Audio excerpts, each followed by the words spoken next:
try the clear and developer method that I saw on Guy Tang's channel to try to get this blue semi-permanent dye out of my hair.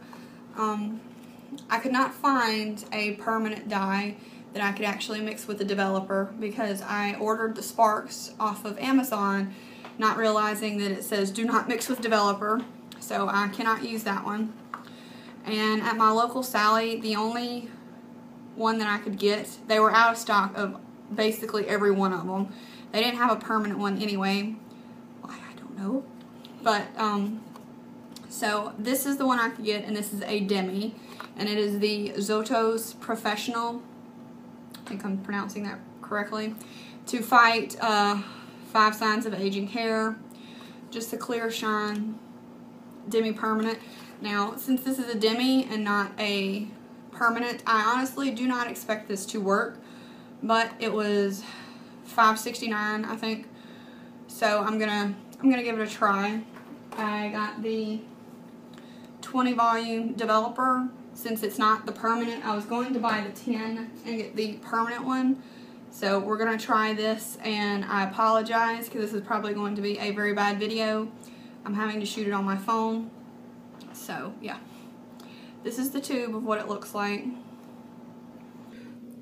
Okay, as you can see, I have my hair sectioned. Kind of funny because I'm going to be doing this by myself, so I just wanted it in a bit more manageable sections. Once we have our 2 ounces of the developer, we're going to use the whole tube of this 2 ounce clear dye. The metal tubes, you have to bust them like this. There's a point in the end of it, and I have a color key, so this will make it a lot easier to get the dye out. Now that that's there, grab my brush. We're going to pour the 2 ounces of the cream developer and the 20 volume in there.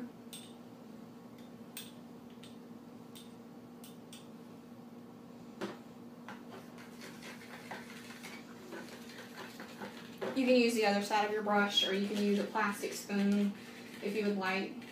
It's just your preference. But we're going to want to mix this. See if you can see it without me dumping it over.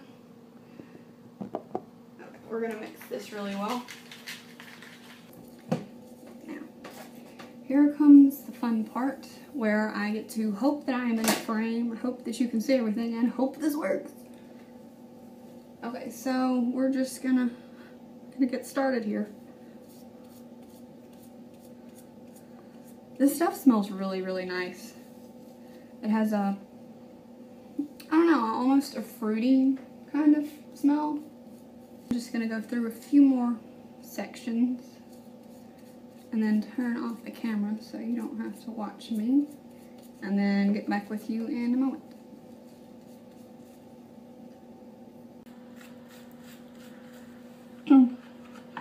I'm just about finished, and since I've gotten, excuse me, gotten most of my hair pretty saturated, I am going to go ahead and pull it up to the root, just on the top.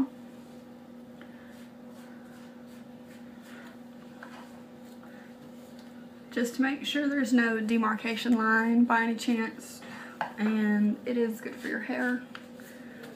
It's supposed to help it, so just make sure that I'm covering all of these bits, and then I'm gonna leave it on in a cap to process for 20 minutes.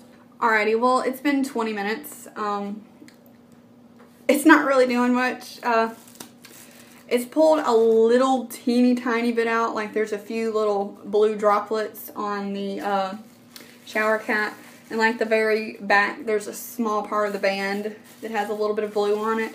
So, I'm going to leave it in there a little bit longer. I think I'm going to put the blow dryer on it, get some heat going, and see if that will help.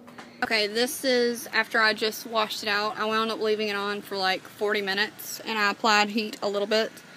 And I honestly, at this point, cannot tell that it's done any any amount to warrant doing it. I don't know. I'm just not noticing anything. I'll see what it looks like once it's dry, and then we'll go from there. Well, my hair is basically dry. It looks like crap, by the way. It's really, really frizzing and poofing really, really bad from the peroxide. So I'm gonna let it air dry, and then I'm just gonna straighten this and have hair to try again another day. So basically, it doesn't work. I honestly don't think that if I would have had the permanent clear that it would have worked on this color blue. He showed it on a lavender color, and she's the one who actually first discovered it. She used it on someone with yellow hair in her video, so maybe if you get the permanent clear on a lighter color hair, maybe that'll work, but for blue, you're going to have to bleach it out. There's no other way around it. So I've tried too many different ways, and too many other people have tried different ways to get a blue semi-permanent or a demi-permanent dye out. You're just going to have to bleach it. There's no other way around it. You're going to have to bleach it. So that's my experience with it. I hope somebody tries it, and I hope they have better results than I do. I would suggest getting the Redken permanent clear dye if you can, to try that instead of wasting money on a demi that's not going to do anything more than likely. So good luck. Bye.